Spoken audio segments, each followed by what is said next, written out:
My heroine is Lady Victoria Georgiana Charlotte Eugenie, and she's 34th in line to the throne when the series starts. She's now 35th because they've had another baby in a different part of the family.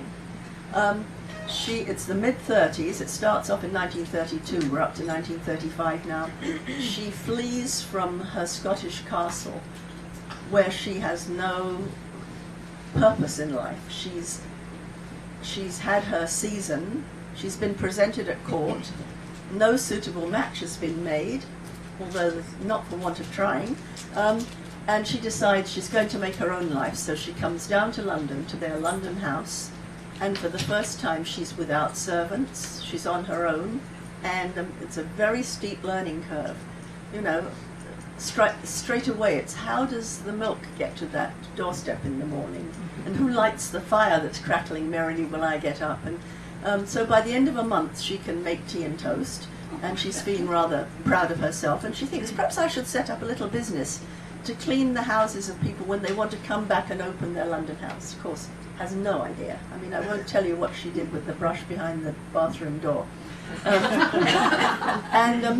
She tried, over the first few books, she's tried various ways to make money and to support herself. They've all been equal disasters, I have to say. One of them that stands out to me was that she's taken out to dinner by a rich American businessman, and he treats her like a princess. She has this wonderful dinner, and he escorts her back home, and she thinks, I bet there's lots of businessmen who come to London, and they don't know anybody, and they would love to spend an evening with a young girl of impeccable background like myself, and I'd get a good meal every night, and I'd make money too. So she puts an advertisement in the Times. The only thing she does wrong is she refers to it as an escort service, and she uses the words high-class girls. So as you can imagine, her first date does not go exactly as planned. So over these, we've progressed over many books. Georgie has a wonderful young man in her life, and a wedding might be looming in her future. So we can look forward to that sometime. We've gone through 11 books thinking, will they, won't they? And you know, now we're hopeful. So what I do when I write a book is I see, first of all, what was happening in the real world before we start that book. Because, for example, in my Molly Murphy series, which take place in New York, I look at my New York calendar for that year. I've actually got a book that gives me a complete what happened in New York in a certain month, every month that I need. And for example, if there was a snowstorm, if there was an election, if there was a train crash, all of these would be important to my heroine, so I have to know about them. In Georgie's case, I was looking at 1935, the spring, and something really struck me. And that was, there was a conference in Stresa, in Italy, between Britain, France, and Italy. And the conference was to discuss how to combat the Nazi threat. And I thought, that's really strange, because I happen to know that Mussolini was a huge fan of Hitler. And I thought, why were they going to this conference? Was there something else going on that we don't know about? Were there other little dealings in the background that maybe one should look into? So I'm thinking this might be an interesting thing to do. And also because if those of you who've read the other books, when we left Belinda, which is Georgie's very naughty friend, who's lived this life of great naughtiness, it's finally caught up with her and she's found herself pregnant. And of course in those days you have to understand an illegitimate child was literally social pariah for the rest of your life.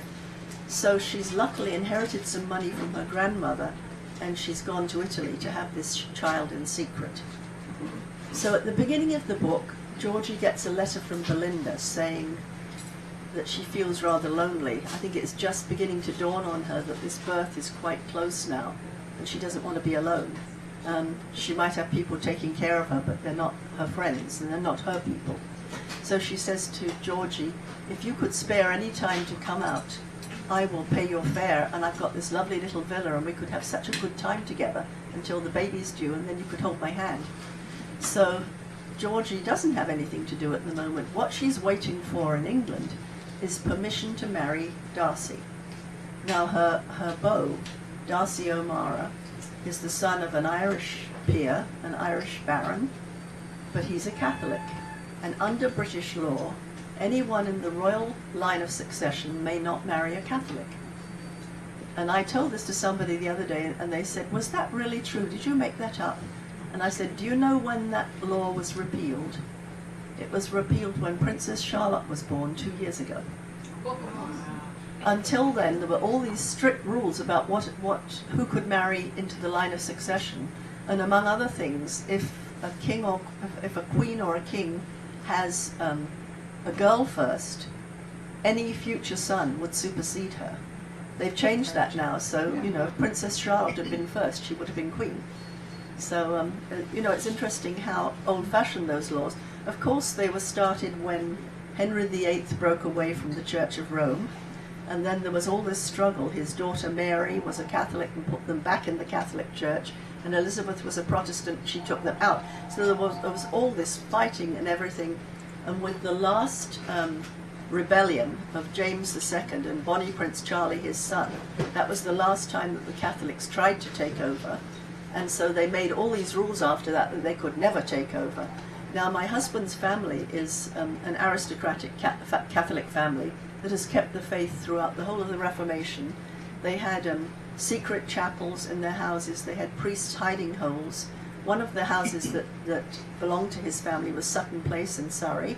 I don't know if you've been there, most beautiful stately home. We don't have it any longer, unfortunately. When my daughter was taken there, she said, and how come we gave this up? And that has a secret passage that goes right through the grounds, and in the middle of the grounds in the trees is a little chapel where the priest used to say Mass. And also, Catholics were not allowed to own horses because they didn't want people to get together and muster and ride across the countryside.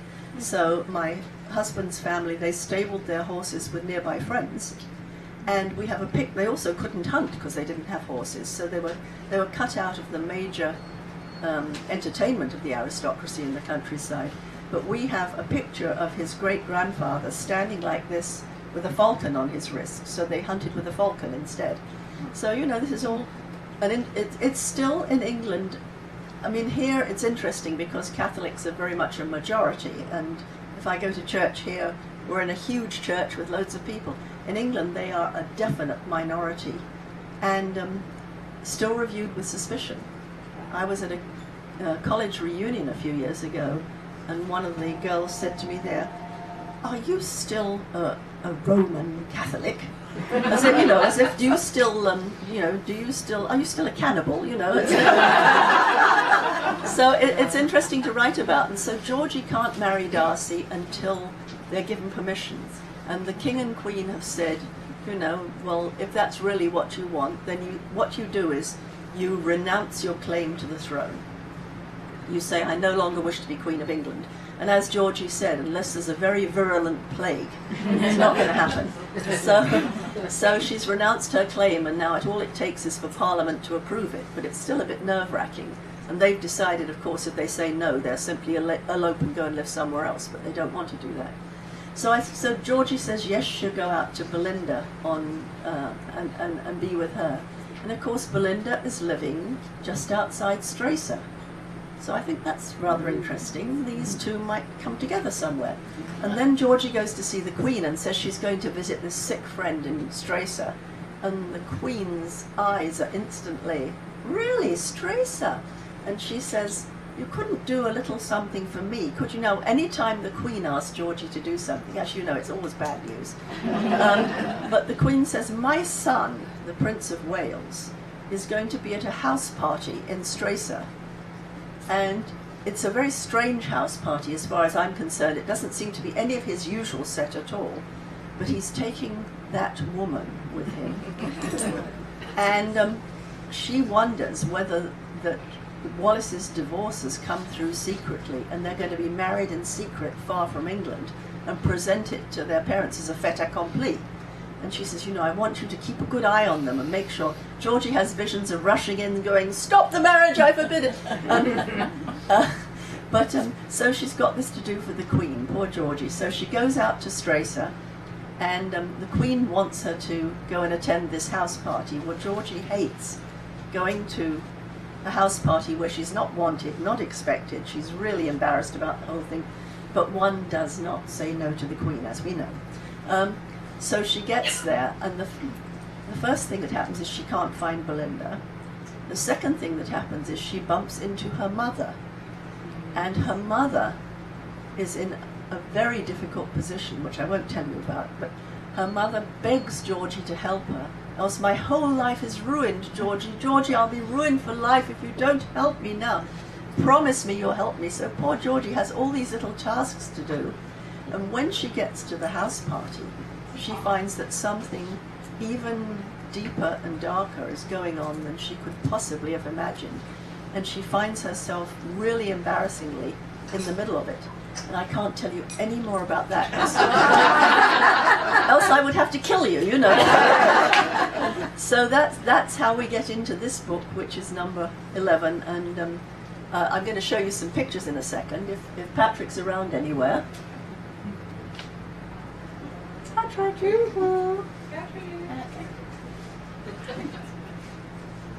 well, oh, anyway, he will be arriving shortly and turn the pictures on, because what I do when I'm doing a book is I do background reading ahead of time, and then I always like to go to the place where I'm setting the book. I'm going to need the slides on in a second, please, Patrick. So, you know, I had this grueling week on Lake Maggiore in Stresa. It was almost as bad as that summer I spent in Nice.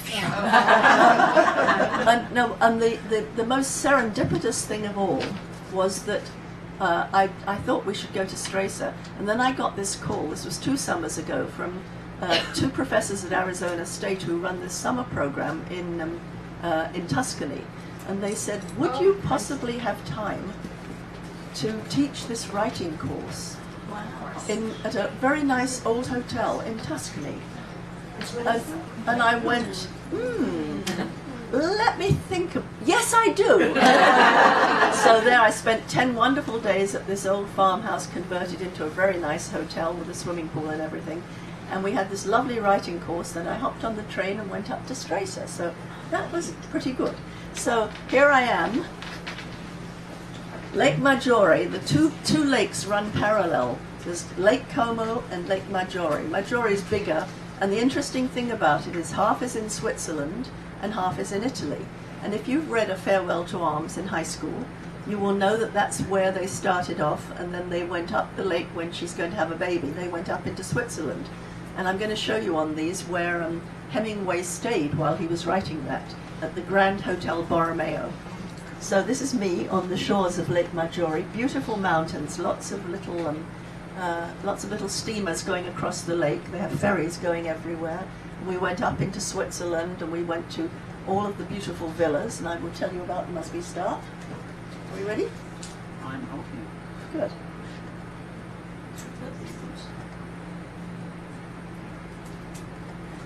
Yeah. Okay, so little steamers going across the lake all the time, and in the distance the mountains have snow on the top of them. It's very picturesque. This is the town of Stresa, and Georgie meets her mother in that cafe. Just a little tiny town, but all around it rich, and there's the Hotel Grand Borromeo, which is where Hemingway stayed and which is where the conference was held. And there are islands dotted around the lake with steamers going to them. We're going to have a closer look at one of those in a minute. This is the lakefront. It's very nice to stroll along. And the other thing is that there are quite a few villas that have been abandoned now. You know, the rich British built them in the 20s and 30s. We're looking at the Grand Hotel Borromeo with lovely grounds around it. This is another of these villas just abandoned, sitting there. I thought that might be another interesting book. If someone inherits a villa like that, what would you do with it? That's quite an interesting thought. Find a body in the wall. You would. Oh, yes, thank you. And so we're taking a trip. We're going to go out to the Isola Bella, one of the islands, the beautiful island. And it has these wonderful terraced gardens, which you will find if you read the book, come into the book quite in print. Is that where they went for the picnic? They went there for the picnic. Yes, they did. You've read it already? Yes. Yeah, and you can see they've got, you know, if you imagine the gardens behind the villa with all these statues and everything, that's exactly what they look like. This is the little town of Isola Bella, just a little town on the island, with a church and a castle there, or a palace there. This is the Fisherman's Island next door, which is famous for its good food. And then I went around various villas taking a look to see exactly what I wanted to picture for my villa, because I like to have a visual of it. And so I looked at various villas. There's a nice one here on top of that cliff, which we're going to come to in a minute. And I thought, you know, something like that might do quite well. And it's got wonderful gardens. They're now open to the public. It's a public thing, but these are all pictures of its gardens, just lovely. And some of them are formal, some of them are very wild, and they go up that whole hill to where the villa was at the top.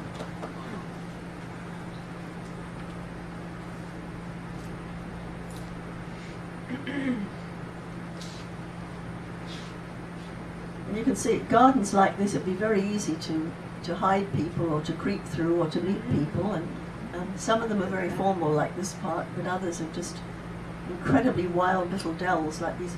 We were there in June and the flowers magnificent. And this is the villa I chose in the end. Does it resemble the one? Yeah. Yeah. And the last ones are looking out from Stresa at sunset, and just these beautiful sunsets across the lake.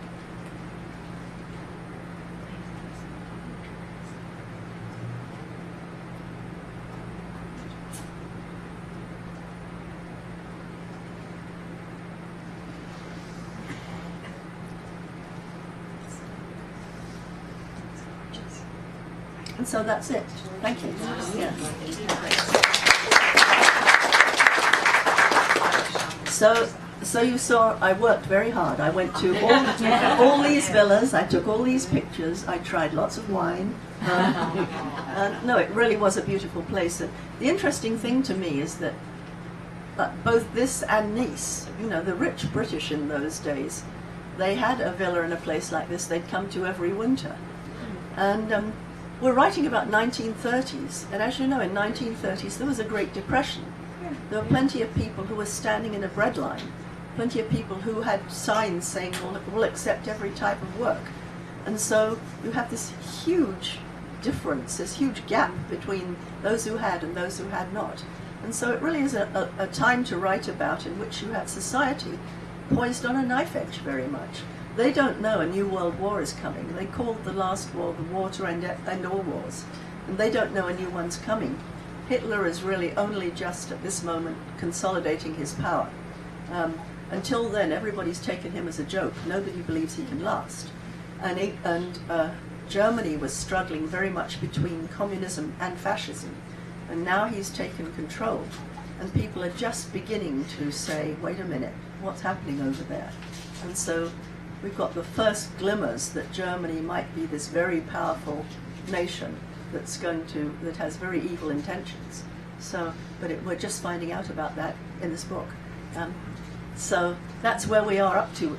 I started writing the next book. I'm up to about page 80 at the moment, and it will come out next August. And we may finally get Georgie married off. I have one of my favorite titles ever. It's called 4 Funerals and Maybe a Wedding. Still teasing about the wedding. Yeah, so anyway, that's going to be next year's book, and I should probably get you up to date with what else is coming out. If those of you who are fans of Molly Murphy, we have some here, yes? Yes. In November, there's going to be another Christmas book coming out with Molly, and it's called The Ghost of Christmas Past. And my editor there said, would you possibly, because the first Christmas book I think had done well, could you possibly do another Christmas book for us? And I said, yeah, I've got a great idea. I said, how about, there's a beautiful house, and on Christmas Eve, a little girl wanders out into the snow and simply disappears. There's her footsteps going away from the house, and then nothing. And my editor said, oh, I love this. And I suddenly thought afterwards, I've got to write this. What on earth am I going to do? How does she disappear? So I had to sort of think really hard, and actually it turns out I think it's quite a good story, and I was very pleased with it. But it just shows if you set yourself a challenge, and then that's what happens to you. And then next spring I'm doing another big standalone, not part of either of my series, but for the same people that did In Farley Field. That was so good. In Farley Field has done amazingly well. I mean, you know, my other books I love and they sell well and I'm very happy. It was 6 weeks at #1 on Kindle, and it hasn't really dropped. It's still within the top 1,000 easily on Kindle. And in the first month, it sold over 100,000 copies. So it was amazing. So I'm very happy. And I'm doing another book with them next spring. And the wonderful thing about this is I can write what I like. I'd say, I'd really like to do this next. And they go, oh, yes. And so the next book is going to be, in a way, and it's another World War II book. But it has two parallel stories, which I'd always wanted to do. One is set in World War II, and one is set in 1973. And we have, in World War II, we have a British pilot having to bail out of a flaming plane over German-occupied Tuscany. And he lands in the hills of Tuscany, and he's hidden by a local woman.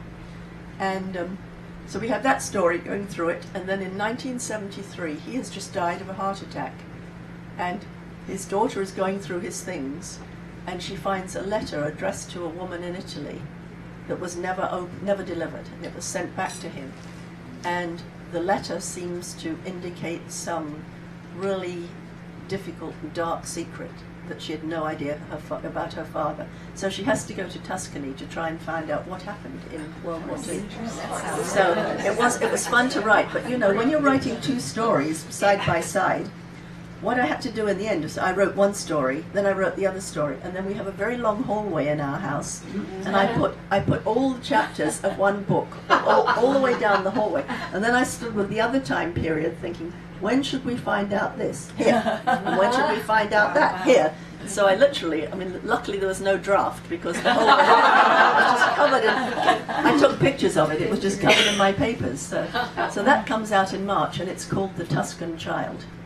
So yeah, so I'm not slacking, I have to tell you. I'm working quite hard, and I'm going to open it up now to some questions. Anything else you'd like to know that I haven't covered? Yes. Do you see yourself carrying Lady Georgie through the Second World War? I've got a proposal for a book that says Georgie collects Social Security. Oh. No, just kidding. I mean, I love writing that series because it's so much fun, and I laugh, and I call out to John when I'm laughing. I say, hey, listen what Fig just said. So it's very therapeutic. I'm hesitant about World War II because we're dealing with so many very dark matters, and to be funny is going to be treading very, very lightly. How can you make fun when people were dying, and when we know so many awful things were going on? So we've left Georgie's mother, who's going to be marrying a very rich German. Arms dealer. Yeah, an arms dealer, yeah. And so I'm thinking maybe in the future there might be a good story in which Georgie has to go and rescue her mother from Berlin. Oh. That might be fun. Yeah. And you could have this, the sort of thing, didn't they might write that, remember that movie once, that Mel Brooks movie where they have to go and bring someone back from Germany, and what was it called? To To be or not To Be or Not to Be, yeah. I mean, that sort of thing, that was funny, and yet it was very suspenseful. But, it would have to be sort of skirting around the fringe of the war rather than actually dealing with the war, I think. You have Hogan's Heroes. Yeah. You do. Yeah. Okay, any more questions? I have two. Yes. First, I'm curious about your writing process. Yes. And to have so many different things going at once. Yeah. And then, Evan? Is Evan gone? Oh. I have to tell you that every day of my life I get an email saying, when is Evan going to come back? I fully intended to do at least an e-novella with Evan so we can see what he's doing and whether he's got any kids and things. Just a matter of time, all these people keep waving really nice contracts at me, and it's really hard to say, no, I'll just put that aside and do Evan. So, and I love what I'm doing too. I really like doing Georgie, and I love the freedom of doing standalones. But we'll have to go back to Evan at some stage. I think we at least one sort of shorter book just to see what he's doing.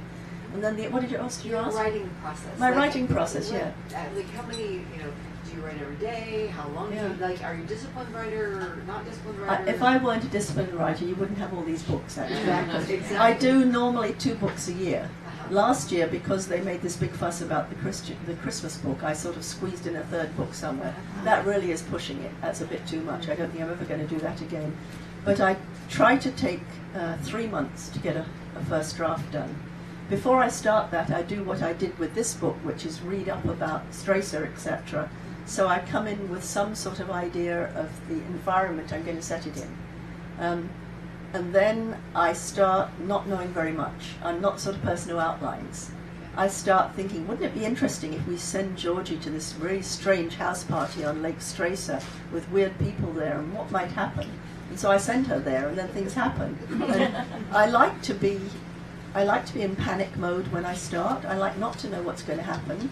And I like to be following my character, going, oh, Georgie, don't do that, And I find it works much better for me, rather than saying, okay, in chapter 3, you're going to meet so-and-so, because then it would be boring. So I like to be challenged myself. So I do a first draft in 3 months, and then I go through and I sort of polish it a bit. Then I give it to various people to read, whose opinion I value. Then I go through and do a final polish, then off it goes. And people say, how do you keep them apart or something?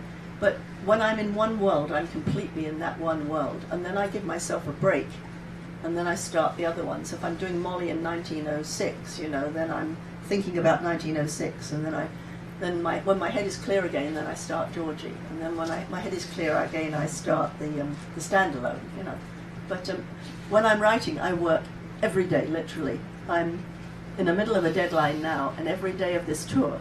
I was in Ann Arbor, Michigan yesterday. I was in Houston the day before that, so I've been moving around a bit. I'm actually flying out at 6 o'clock tonight to LA. Oh. So, but I try and work on the plane or at the airport every day so that I keep up to date. And I want to go all the way through till I finish that first draft. I find it very hard to shut off too. I find I wake up in the night and think, wait a minute, would she have said that? No, that doesn't sound right. And then I have to get up and do that. So for me, for my sanity, to try and get that first draft done as quickly as possible is very important. So yeah. Are you a writer? More nonfiction. Oh, I'm okay. not, Yeah. and I'm always just curious because I've been struggling with the writer's block at the moment, so I'm always curious to hear people's processes. Do you know that I love your books. Robert B. Parker says there's no such thing as writer's block. He says if you call a plumber to the house and he takes the pipes apart and he puts them on the floor, and he says, I'm sorry, I can't finish this, I've got plumber's block. No, I found that I have good days and bad days. I have days when I won't let myself walk away till I've done 5 pages, or about 1,500 words. And some days that goes very quickly and I do 8 pages. Others days I get up and I walk around and I throw a load in the washing machine and I go up and I make coffee and I come down and the words sort of like pulled out one by one. But if you know you can't quit until you've done a certain amount, you keep on going. And then I think, oh, that was terrible. And then the next day when I read it, I think, that wasn't so bad after all. So, it's interesting, but if you know you have to do it, you can't walk away. That's... Anyway, anybody here who is a writer, I think I might share with you that the writing conference or the writing workshop I did 2 years ago in Tuscany, I did last year in Tuscany. I'm going to repeat next year, 2018. And it's very cool. It's at a beautiful old hotel, and we work together quite... This time I'm going to be called it Rhys's Book in a Week. And it's going to be anybody who's had a stalled novel or who's had an idea of a novel and had no idea how to bring that idea into fruition. It's going to be working intensely every day, and we're going to be talking about idea into plot and pacing and point of view and character, how the character is driven and how the character, the protagonist and antagonist. And if we're going to do a bit of that every day, and you should by the end of the week have some sort of idea of where your book's going to go, so you can go home and finish writing it. So anybody who's interested afterwards, I did bring a few flyers with me. I didn't bring many because they haven't sent me many, but it will also be on my website very soon too. And I have to tell you, apart from the writing, which we do quite intensely, we do have lovely meals. We go wine tasting, we go balsamic vinegar tasting, we go out to nice restaurants at night, and it really is quite nice. Yeah, we sit on a lovely porch, or we sit under a tree and we talk, and then we wander up to an Etruscan tomb and come down again. So it's quite lovely. Any more? Someone else had a question. Yes. I'm glad to hear that you make yourself laugh when you write, because you make all of us laugh when we read it. Okay. I just wondered how you found your cover artist, because I love all your covers. Yeah. Berkeley Penguin found him for me, and the interesting thing is that I live just outside San Francisco, and he lives in San Francisco. It's just purely serendipitous. But he did the very first book, and he's done every book since. And now they say to me, "What do you want on the cover?" And I say, well, I see this and I see that. And in this case, I sent them the pictures. I said, these are my pictures of Lake Maggiore. And of course, he's got the correct villa, and he's got the correct grounds. He's got everything perfect. And for the next one, we're already talking about the cover. And my editor said, wouldn't it be lovely if we could see Georgie coming down a beautiful staircase in a bridal gown? And I said, so she sent me a whole lot of pictures of bridal gowns, and I went, no, too frou-frou, not 1930s, and then I said, this one might work. And then she sent me some pictures of staircases, and I said, how about this? And it was a place where we'd stayed in Barcelona, and it has a big, curved, beautiful sweeping staircase in stone, and I said, how about this? Love it. So, we work together, and then they send it to me, and my agent usually says, we don't want our raincoat to be brown, let's have our raincoat be red so it pops more. And then she always says, and make Rhys's name bigger, I don't think you can't go much bigger, I don't think. Any other? Couple more questions, yes? You said you clear your head between books. How do you do that? What do you do? Well, this summer I finished a book in end of April, and the middle of May we went to England, and we stayed with my sister-in-law, who lives at a very beautiful manor house in Cornwall. If you're on my Facebook page, you probably saw pictures of it. And then I went up to meet some college friends in the town of Lincoln, and that's an amazing place if you haven't been there. In Lincoln Castle, they have one of the 4 copies of the Magna Carta, and they also had this summer one of the 2 copies of the Doomsday Book. So that was really fantastic to see those. And they also have a museum with all sorts of letters of, the execution letter of Mary Queen of Scots, and all these things that you can just look at. So we had a great time there, and then I met John, and we flew to Barcelona, and we spent a week at Barcelona. And it was funny because he belongs to a club in London, and so as a reciprocal, we used their club in Barcelona. It turns out that it's really very much a gentleman businessman's club. It's been it's been around since about 1860, and it has on the wall the Grand Masters of the club, and it was the Marquis de so-and-so and so-and-so, all these fancy men. Anyway, the first few days, I think we were the only people there, us and ghosts. It's like we'd walk through these lovely rooms with the big chandeliers and everything, the curved staircase, not see a soul. And then after that, there were a couple of men in dark suits. You had to wear a suit and tie the whole time in the club, and I had to wear a dress. And I found that there was a swimming pool on the roof with so I decided to go up and swim. I went up, and there are changing rooms around, nobody in sight, and I have no idea of knowing which changing room I can use. So I looked all around, and there's nobody there, and I thought, well, perhaps I'll use this one. So I went actually into one of the toilets, and I changed in there, and I came out, and I put my things in a locker.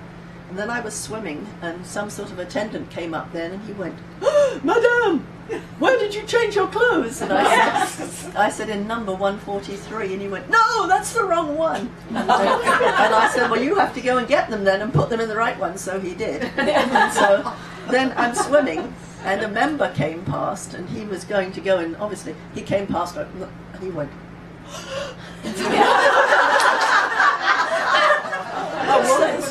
So it was a very interesting experience.